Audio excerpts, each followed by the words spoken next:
Hi YouTube, I'm le grand vizir du Metaverse, proudly running France's #1 VR YouTube channel. If you start counting from the bottom. Today, we're breaking down the Steam frame, who it's really meant for, what could make it a hit, and what Valve could still do to boost VR even further. First of all, the price. The deciding factor. Let's be honest, if the Steam frames wants to reach a wide audience, it needs to land somewhere between $500 and $700. At that price, it's becoming interesting. Above that, it loses a huge chunk of its potential audience, especially in today's economy, where people really hesitate before dropping $800 or $1,000 on a VR headset. And there's another thing, if sales ever stagnate, Valve could easily reignite it, interested by releasing a Steam machine plus Steam controller plus Steam frame bundle with 100 or 2,000 off. And honestly, that would be an extremely smart move. You could even imagine bundles with VR games, and the ultimate game changer would obviously be a hybrid flat-screen VR Half-Life 3. And I genuinely think Valve is very open to letting players use the hardware however they want, just like the Steam Deck.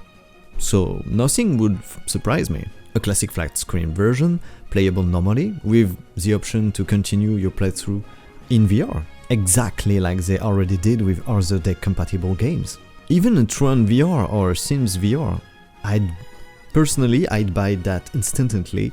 Honestly, I don't even understand why nobody has done it yet. And that's not even the only scenario that could blow up sales. If Valve released an Orange Box 2 with Half-Life 3, Portal 3, Team Protest 3, or Left 4 Dead 3, we'd basically be hitting the ultimate Triforce. And I guarantee people would throw themselves at it. Secondly, Steam needs to highlight VR games better. One of VR's biggest problems today is communication. Just look at Meta Horizon Store. Good VR games are often invisible. Player complains about it, devs complains about it, and until that changes, VR will never grow as fast as it could. The number of people who have no idea that their favorite game already exists in VR, officially or thanks to the modders like you or VR, is honestly depressing. Thankfully, these modders exist because they're basically the hidden treasures of this entire sector. By the way, small side note, I genuinely don't understand how nobody realized the new Steam frame controller are going to be perfect for UE VR games. And that's just a fact. I'm not being paid by Steam, though I remain completely open to donation on Twitch.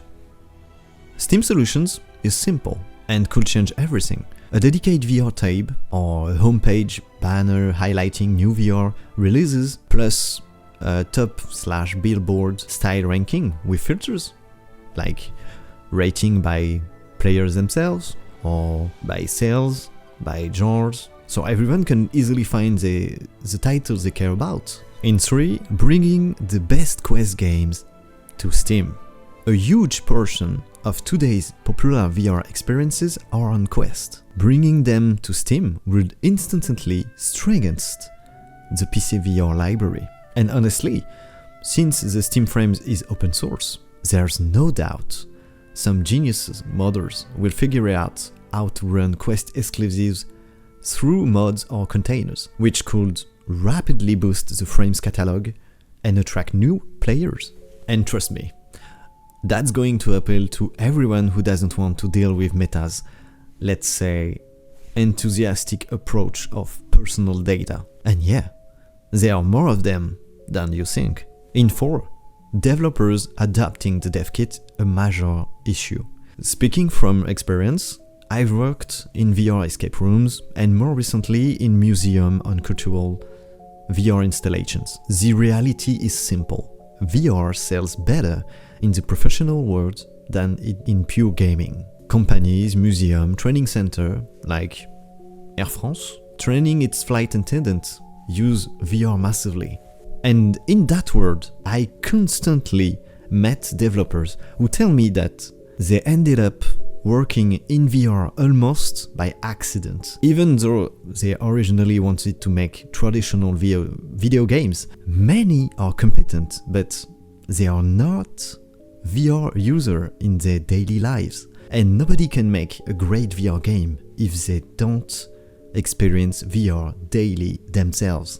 Just look at Bone Labs and Boneworks. These games is built from studios that lives and breathes VR, and it shows instantly in the creation. If indie developers embrace the Steam VR Dev Kit and build experiences designed for VR, gamers will absolutely support them. No question asked. In 5, the potential arrival of a Steam Frame Pro.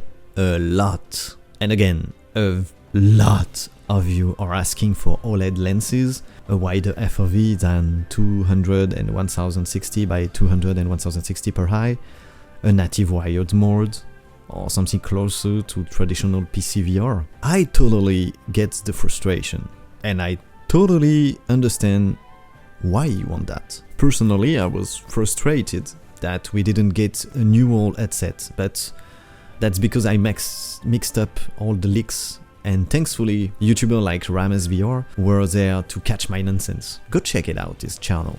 He deserves way more. But the thing is, the current Steam frame is not aimed at hardcore enthusiasts. It targets people who already have a big Steam library, a PC, and who just want to launch their games easily without chasing 4K Ultra settings and all that stuff. Valve chose a Nintendo-like approach. 3 pieces of hardware that work together but stay independent, so they don't force anyone into a $1,200 bundle. And I'm convinced a lot of people will love the Steam machine just to put it next to their TV or play casually with someone without needing a full PC setup. 6. An upgradable headset. Okay, for this part, I'm not totally sure of what I'm saying. I'm not an expert, just a VR geek trying to learn a bit more every day. So if you can explain better in the comments, go ahead, be my guest. In the spec, we see freely accessible expansion slots, dual high-speed camera interface, plus PCI Express 4.0 one lane. For what I understood, that's the meaning Valve is leaving the door open for future add-on, maybe color pass-through cameras, maybe real wired PC VR through PCI Express, maybe even connection to an external GPU like the GPD Win 4. I don't know, some people complain the specs aren't high enough, or that pass-through isn't in color, but this kind of expansion support could let users personalize the headset however they need. No, this Steam frame isn't the holy Valve Index successor you were hoping for. And honestly, we can forget about OLED lenses anyway, because they're ridiculously expensive and you wouldn't have been able to afford the headset if Valve used them. But that's not the point. What matters is that we finally have a production that isn't locked down and can evolve in a world where everything is usually designed to be obsolete in 1 or 2 years. Yes, tech moves fast, but not that fast. Well, actually it did once. It was called the Apple Vision Pro with its eye-tracking cursor, and nobody liked the prices, myself included. And if I can make a recommendation as someone with 6 years of VR behind them, if you want more immersion, graphics should not be your main priority. You're seeking like a home console, not like a theme park. Ask yourself, what makes Disney Star Tour amazing? Synchronization. Add vibrations. Add an omnidirectional treadmill. Add an haptic vest. And you'll see that graphics aren't what trick your brain the best. When what you see matches your primary senses, that's when your brain believes VR is real. In 7, SteamOS the heart of the future ecosystem.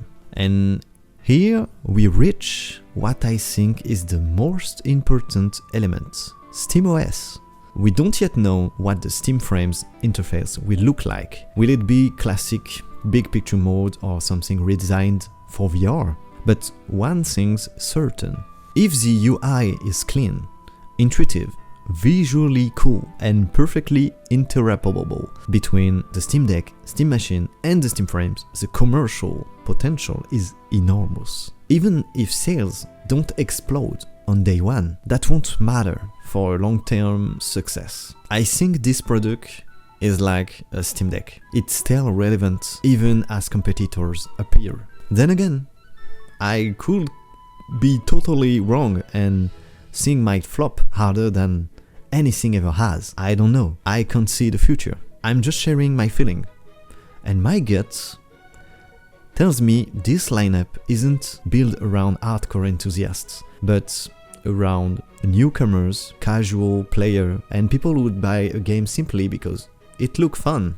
Of course, enthusiasts matters, but I don't think they alone can sustain an entire market as complex as VR. In my humble opinion, Valve is building an ecosystem built to last. An ecosystem that isn't trying to crush everyone else, but to invite people into VR at their own pace, without pressure, and without blowing up their budget.